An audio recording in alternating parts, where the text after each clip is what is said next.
Bro, Yo, I kind of want to get some things done, but I'm having difficulty. you procrastinating? It could be. Is that where you think about it and or don't think about it on purpose and don't do anything? Yeah. Yeah, procrastination is what we'll talk about today. It comes from different areas. Sometimes it's because you don't want to do the task. Sure. You just hate it. Yeah. Sometimes you fear failure. Yeah, definitely. The unknown, Yeah, the unknown. Fear of confrontation. confrontation. Yeah, putting off that conversation Yep. with your coworker, yada, Yeah. yada.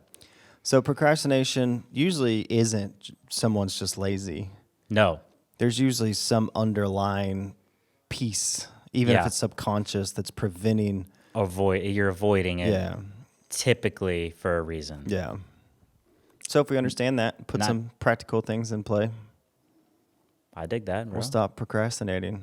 Yeah, I think we should stop procrastinating and finish this intro. Let's do it. Let's dig in. Again, bro.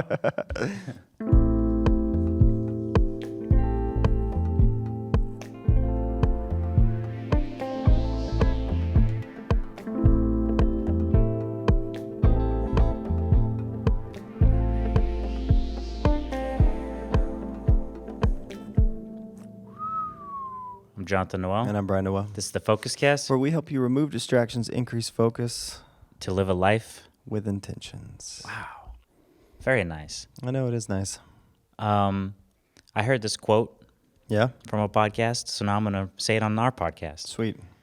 What is it? The treasure you seek is in the cave you're afraid to go in. Yes. So it's time to quit procrastinating That's right. and go in that scary, dark cave. Yes. Yes. So procrastination is often rooted in various underlying causes: fear of failure, lack of motivation, or just pure poor time management skills. Obviously, that can lead to missed deadlines, increased stress, and, it just might be the one thing that's preventing you from accomplishing the next step towards your goal or dream Yeah. or desired life.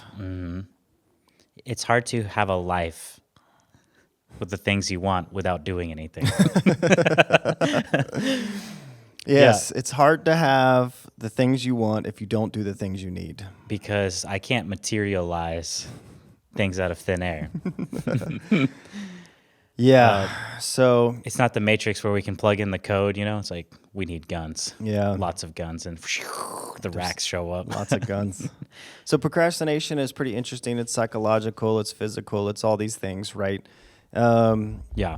Sometimes procrastination is in the same vein as lazy, but I just disagree with that. I think there's procrastination, like we said in the intro, is I think a lot of times conscious or just subconscious, preventing, Yeah. delaying something that you don't want. We talked about the imposter syndrome on one episode, and sometimes our fear of success, because we feel like an imposter, leads us to procrastinate in delivery of certain things. Yeah. Our fear of failure, if we do complete this, someone's going to be there to tell us it's not good enough, Yeah. or we're not good enough. Or it could be just, at the end of the day, you don't actually care about it. Yeah. You're living out maybe someone else's dream. Yes. You're doing what someone else wants you to do and not what you really want to do internally. Yeah. So you just kind of fucking, I love that. That's a good point. so You found yourself living That's- someone else's dream, and you're just like, why do I even exist? I you don't might want to do any you of might this. end up procrastinating if you Yeah. if you did. But then even in those scenarios, it's like if you were told in life the only way you'll provide value is to be this one thing, then you procrastinate working towards being someone else because you're afraid you won't be accepted. It's getting pretty Psychological. yeah, pretty intense. Yeah. So what is a solution? So some practical tips. Yeah, what do we got? First one would be time management. Yeah. That makes sense. Yeah. Let's say outside of not trying to force yourself to do something you hate, you actually want to do it, Yes. but you're procrastinating. Yeah. Maybe you can work on some time management. Effective time management is crucial for overcoming procrastination. Yep, get that. It increases focus. You can utilize techniques like the Pomodoro technique, which we did a whole episode on. Yeah, the reason I love the Pomodoro technique is it's kind of natural in our workflow, but it's taking micro breaks. Yes. It's sprint working versus trying to marathon run until you're absolutely dead. Yep. It's really taking those big tasks, breaking them down. Yeah. Working for 30 minutes, taking a 5-minute break, 30 minutes, 5-minute break. Yep. And So then you get a little reset. get a little reset and recharge and then go back into that. And so you're pacing yourself, right? What about time blocking? Yeah, time blocking is critical. I'm a big time blocker, so that just means like on my calendar, I have a 4-hour time block or a 3-hour time block on my calendar for the morning, and the tasks that I need to complete, if it's 3 or if it's 30, just depending on the size of the task, I'll list them out in that calendar invite. That's great. And I block that time. You know what? I think if it doesn't make it on the calendar, it probably isn't going to happen. In my life, that's like 99% accurate. Because even something as small as or something random, like, hey, I want to research a new water filter. Yeah. Okay, there's a billion filters, there's yada, yada, yada. If you time block an hour to just sit there, deliberately figure out what the fuck you want, Yeah. you can get it done. Yeah. Yeah. So this goes as big as like life goals all the way down to really small things. Yeah. I like to time block intentional family time. Yeah. So you know it's going to happen. Like during this time, I am going to be 100% focused on my kids and whatever they want from me. And then if someone calls you and says, hey, Brian, do you want to do this? Can you do this? You look at your thing, you say, no, this is for my family. Yeah.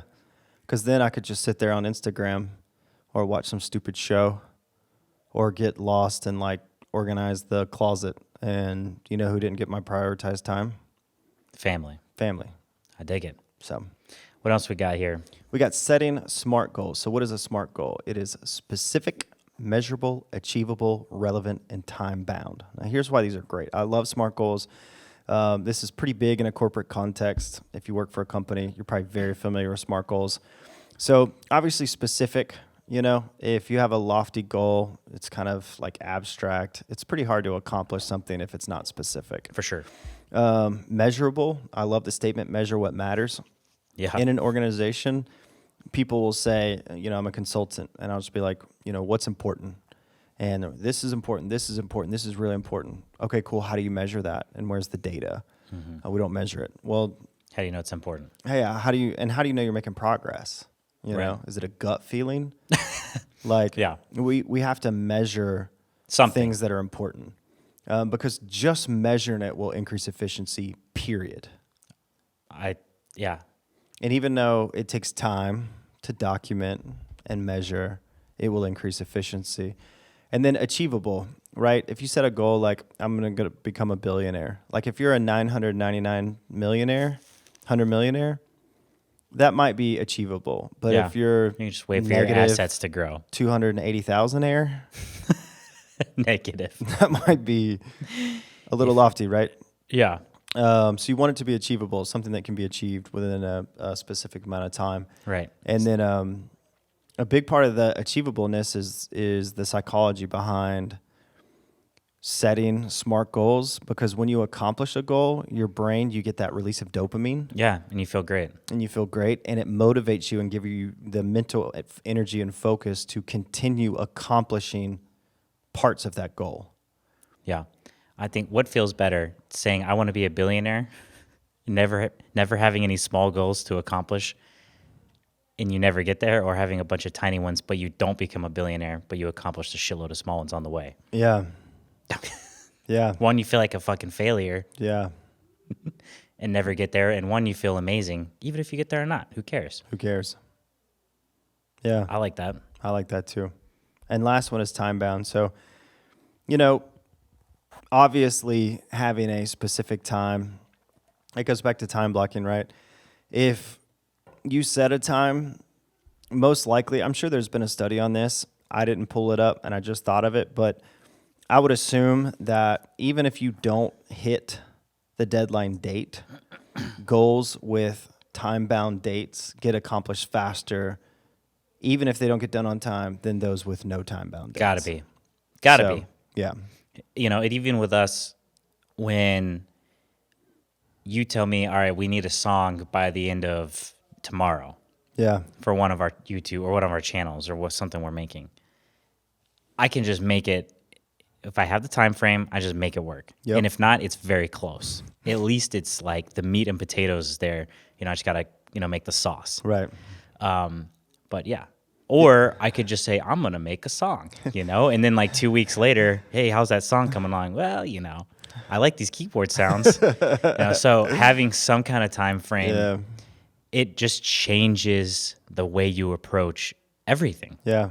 Everything. Everything. And if you have a time goal, at the end of the time, you either completed it 100% or not. Yeah. So instead of busting your own chops for not completing it 100%, what you do is you look at what you did accomplish. Well, I accomplished 87% of this goal. So Yeah. then it's like, man, wow, I got 87% of this done. So I'm just going to bust out this last 10% and keep rolling. So you still want to celebrate what you accomplished within that time frame, because again, that releases the dopamine. You get excited and you get the focus and the energy to just bust it through the finish line. And sometimes it's almost a game. It's like we just got back from a trip yesterday. Yeah. And I was like, I have something I feel like doing later. I'm going to unpack my shit. I gave myself a time frame. Yeah. But it became a game. So I was like, well, how fast can I do it? Nice. I was like, I only gave myself an hour to get a certain amount of things done. Nice. And it only took like 20 minutes. Boom. So I turned it into a game. Now, there's been other times where I got back from a camping trip. And I'm like, I'm so tired. You just lay in your bed. 2 hours goes by. You haven't done shit. Yeah. And it takes you 4 hours to unload. Yeah. And that 40 minutes after you were done, I bet that was some nice relaxation. It was the greatest feeling ever. Versus laying there for an hour thinking about how you need to unpack. That's not the greatest feeling ever. So anyway, putting your time-bound goals, Yeah. putting I a love time frame on it definitely is It's helpful. a big one. So last solution, bro, what is it? Yeah, this one, mindfulness and meditation. Yeah, This makes sense totally. for everything in life. Yeah. Practicing mindfulness and meditation can improve focus and reduce procrastination by training the mind to stay present and reduce distractions. Yeah. This is just like when I unloaded the car. I was not distracted at all. Boom, got it done because I was focused. Yeah. I had a goal in mind. I think it's funny. We talk about mindfulness and meditation just about every episode because it is so beneficial. I like this in this very specific context because when we think about time management, task management, energy management, it's like, oh, I need to organize myself to maximize all of my time. And then we say, well, you also just need to stop and meditate for 30 minutes. And it seems counterintuitive. But planning the work is sometimes as critical as the work itself. Yeah. Because I've seen in a work context where, you give a directive and then, a bunch of people just go off and do a bunch of work and they come back and none of it's right. Yeah. It's like totally outside of, or they just work and then they're just not working efficiently because no one stopped and said, okay, cool. We know what to do. How should we do this? Yeah. And when you sit down and you really think through how you're going to approach this goal, why is this goal important? How are we going to work together? What resources do we have? Yeah. Who are we going to pull from for certain things that we're not sure about? All that kind of stuff. If you sit there and you set a SMART goal to start a business, that's a pretty big goal. But let's just say like to get to some type of product launch. Mm-hmm. And you got a couple goals associated with that. Well, if you sit down and really think through, okay, of getting this product to market, what am I really good at? Mm-hmm. Well, I'm really good at marketing, but I'm really terrible at, let's say, legal, Yeah. So Well, you're going to outsource that. Then you say, okay, cool. Well, the first thing I'm going to do is I'm going to go out and get a couple quotes from different attorneys to help me set up this from a legal standpoint. And so then you're just kind of thinking through how you're going to approach this work. That can be as big as starting a product, a business. It can be as small as I got to organize the garage, Well, how am I going to organize the garage? Am I going to get new bins? Yeah. What kind of bin setup do I want? Am I going to put all the shit in the front yard and then be like, oh, wait, I should go buy bins and then go to the store Yes, with all your and then it stuff starts in your front? raining, and then you're stressed as fuck. Exactly. You You didn't check the radar. You didn't check the radar, and a storm comes through, and you have to throw it all back in the garage. And it's even less organized because you had to throw it in a hurry. Yeah, or you decide that you're going to clean the garage, you shove it all in some closet, and then the next time you need one thing, guess what? It's at the bottom of your stack. So you got to pull it all out to get to it, and you're right back where you started from. Yeah. So instead of like, how do I organize this in a way that it makes the next time I use this garage more efficient and effective? Mm-hmm. So that's why I think mindfulness and meditation in approaching how we want to work. It's like the podcast. It's just slowing down Yeah. so you can kind of see the pieces a little better. I think for us, the first 100 episodes has been how do we make it as easy as possible to do the technical portions of the podcast. Mm-hmm. So then we can spend more energy on from episode 101 to 200, how do we grow an audience? Yeah. How do we monetize? But the first year has just been, what gear do we use? How do we use this gear? Yeah. You know, I don't want to be a full-time editor. No, absolutely So not. how do we reduce that as much as possible through systems and processes so we can spend more time doing the reason we started doing this shit anyway, you know? So anyway. All right, so that's procrastination.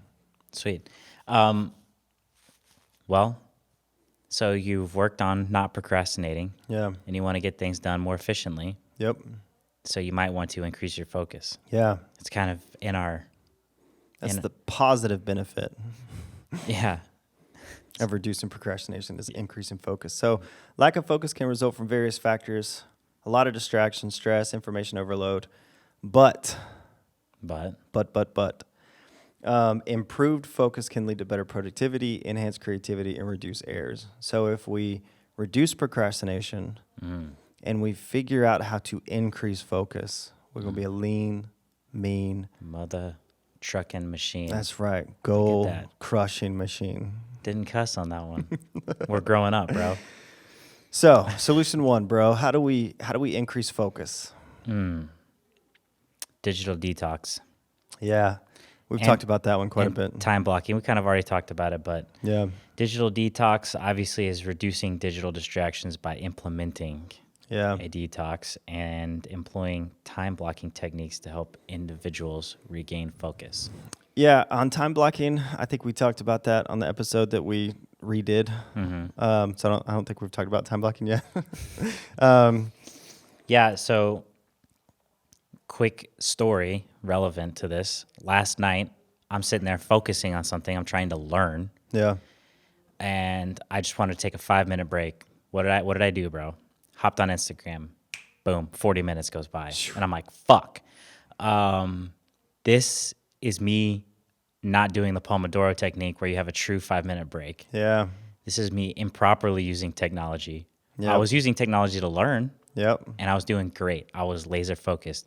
I just wanted a 5-er, Yeah. and I let it become a 40-er. I mean, what's really interesting is it's a good thing to bring up because these, I'm reading a book. I can't wait I'm sure a lot of episodes are going to come out of this book, but The Hacking of the American Mind. And the dopamine releases that happen, the little micro dopamine releases that happen when we engage in social, are so addictive. Yeah. And so you just have to know if you're going in, it's going to be really hard to get out. I think that's what it is. Yeah. If you just tell yourself right before, do I want to get stuck? Yeah. Do I have time to get stuck in Instagram? Yeah. And if you don't, maybe it'll help you not do it. Yeah. Maybe. Yeah. Maybe. But, and I was doing good. And eventually I went back to work, Yeah. so. But yes, my 5-er turned into like a 40-minute thing.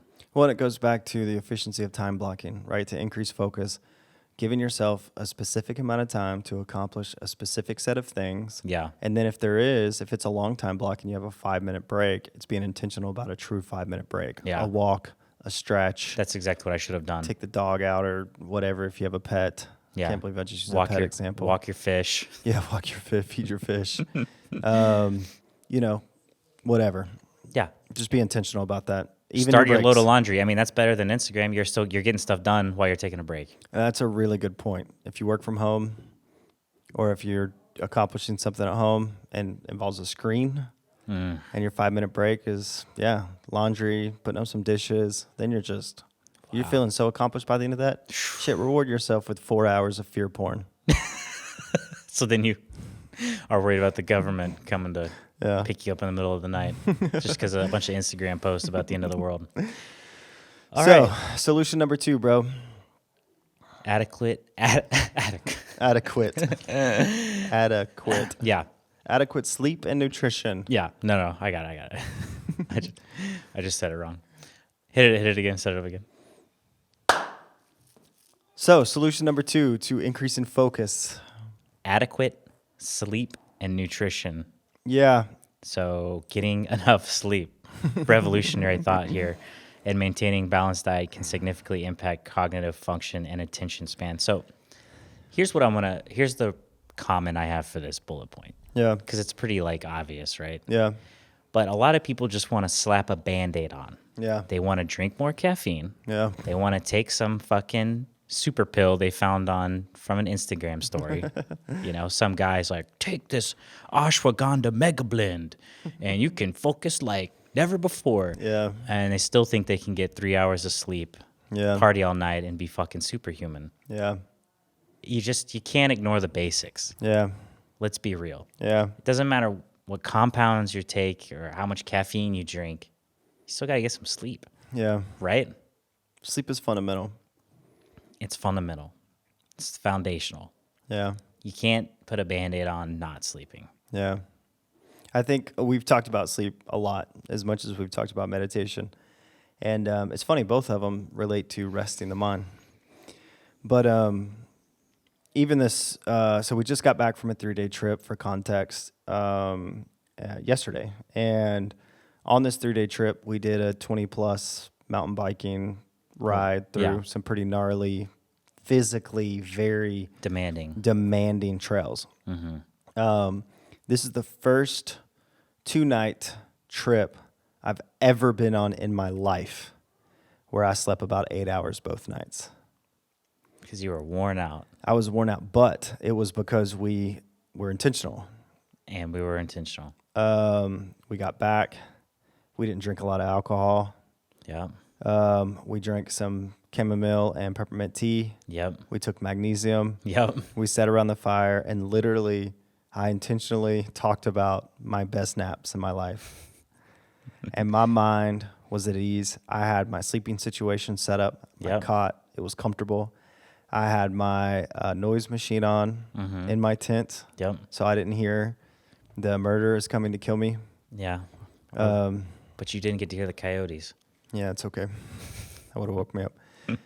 But the ride, usually I never sleep on the first night. I slept really well, and I had really good energy. So even that mental clarity, but also that physical ability, I felt great the next day. I really did not want to do a 30-mile ride on like a terrible night's sleep. Yeah. And I'm starting to see that now that we're riding more and more, and I'm like, okay, how does my body function? How does it work? And I'm learning that if I don't sleep really well before a long ride, like I'm just crushed. Mm-hmm. Major difference in my physical ability to maintain through a long ride after a good night's sleep. So, we sound like old guys right now. Yeah. But when you're in your early 20s, you don't think sleep matters yet.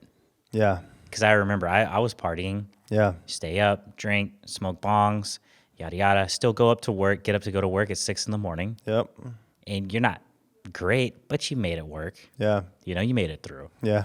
But by the time you're getting older, Yeah. it just becomes so not worth it. Well, it slaps you in the face. It slaps you right in the face, hard. And here's what's interesting. So I'm going to say some of this wrong because I just consumed this knowledge yesterday while I was driving back. Mm-hmm. But in the Hacking of the American Mind, the guy is actually he's an endocrinologist specialist. Anyway, he studies the chemicals a lot. Mm-hmm.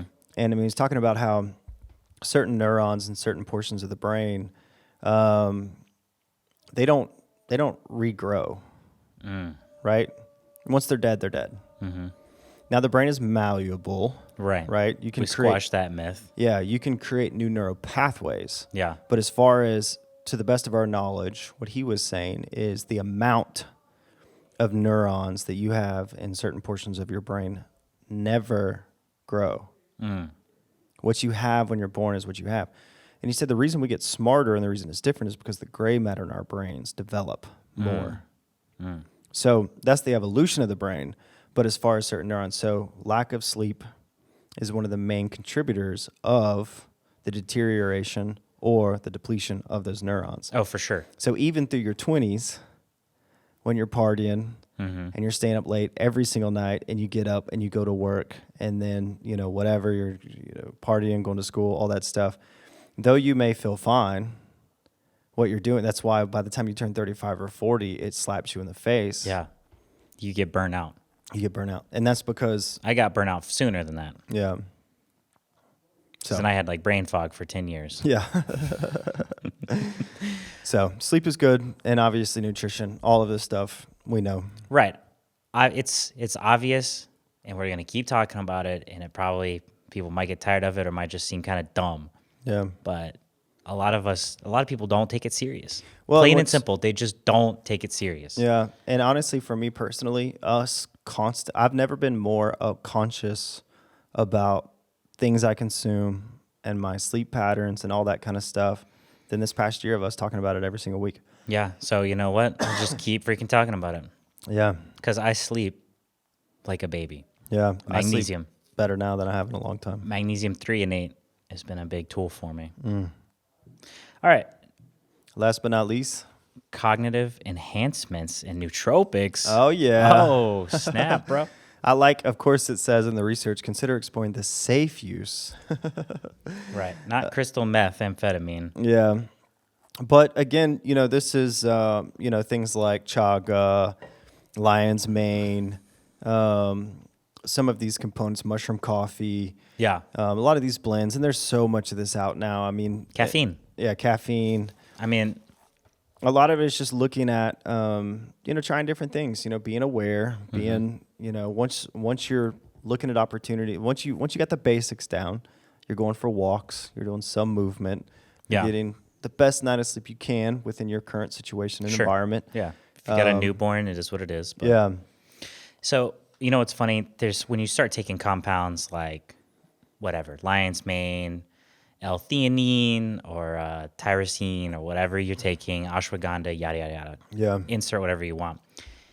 If your baseline sleep is trash, you probably aren't going to feel much, right? Right. So you're like, this is stupid. It doesn't work, Yeah. So that's why the sleep is important, because when you have that baseline, you can take the nootropics and it can like enhance your cognitive function the way it's intended to. Yeah. I like that example. It's like in karate, right? Yeah. If you just show up, you try to do a roundhouse kick. You tear your freaking tendon out of your inner thigh. And then you're crawling to the car and you ain't doing shit. But you got to learn the basics. You got to stretch. Yeah, You got to learn to stretch. But once you stretch, then you can do all these crazy fun movements and you see massive gains. Exactly. So again, back to the nootropics, then really dialing in on taking cold showers and your exercise routines. Yeah. It's like so many of us. Oh, go ahead. Oh, I was gonna say, now that I've kind of feel like I've caught up from sleep. Yeah. I mean, I'm in my 30s from all the partying. I feel caught up. Yeah. Now I can take, when I drink caffeine, it works again. Yeah. I drink typically tea, which is fine. Yeah. But if I want the boost, I get some coffee going. I feel a difference, and I can use it as a tool now. Yeah. Instead of as a crutch. Yes. There's a difference between a tool and a crutch. Yep. I'm not leaning on caffeine just to exist as a person. Well, it's funny you say that, right? Because here's what I learned again in this book. This book's blowing my mind, obviously. But the dopamine receptors actually desensitize. That's why, your first hit of cocaine, they call it the first high. You never get that first high again because the dopamine receptors desensitize themselves to that very specific signal, and you never get what you got from that first time. So as we drink more and more caffeine, we get desensitized to it. Our actual dopamine receptors become desensitized, and it takes more and more and more. That's why it's one little piece of cake is not enough. And then before you know it, you're eating an entire cake. Yeah. So to your point, it takes time to reset those dopamine receptors to where then if you are really tired and you have a half a cup of coffee, you're like, I feel it. Yeah. And Oh, it yeah. feels great. But then if you drink that again and again and again every day, multiple times a day, Yeah. so it's keeping those receptors balanced to where when we need these things. But then there's things that do not desensitize the dopamine. They're actually good for you because like caffeine is considered a drug. So there are things like mushrooms and healthy nutrition that Yeah. we don't get desensitized to Hey. those things. Those things just feed us and make us stronger and Yeah. grow and healthier and focused. You don't get desensitized from eating vegetables out of your garden. Yeah, no, you don't. That You shit just never get- stops being amazing. Yeah, but food, sugar, like all the bad things, sugar, processed fats, all those kind of things are toxins to the body. So the body has natural ways to desensitize to them or reject those things versus things that are. So it's funny, we've talked about in a couple of episodes where a lot of people, the reason they need that donut is because we talked about this in vibration episode. We're operating at such a low vibration that these, potato chips, Doritos, I don't know donuts, if we actually launched that one, but maybe, but I can't remember. Whatever. get you to zero Yeah. because you're actually operating at negative. Yeah. You're so low Yeah. that It's the pulling you up. bad things pull you up and it makes you feel better, but you're never really making it past Just like zero. the fear porn. Yes. Yeah. And all So once we get good sleep and moderate, consistent exercise, Yeah. then we're actually functioning above zero. So then some of these things that we're incorporating push us even higher, 5, 6, 7. Sure. And so I think the point that you brought up that if you're not sleeping and you're drinking a lot, well, you may take a nootropic and be like, that's not really doing anything for me. Yeah. Why Well, would it? Why would it? You It's know? just being rejected by the body because there's so much toxins and poisons going into your body. Yeah. But once you're at that 2 and 3, then you can incorporate some of these things that just lift you up. I take it. It's good stuff. Sweet, bro. Man, you crushed that. Well, the book that I read yesterday really helped for all this. But I'll say this. It's hard to shame yourself out of procrastination and shame yourself into increasing focus.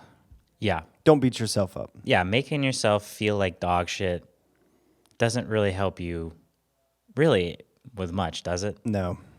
So that's why just take some of these steps, incorporate some of these things, and just celebrate the small wins. And then just keep stacking those small wins. Yeah. Hey, we were just watching the video. The guy was like, hey, if you are procrastinating flossing your teeth, Yeah. just tell yourself you're going to floss one tooth. One tooth. And then once you put it in there, are you just going to stop? No. No. So pick a very small place to start. Yeah. And just start. See where it takes you and just start. That's right. Boom. Sweet. I Let's think roll. That's it.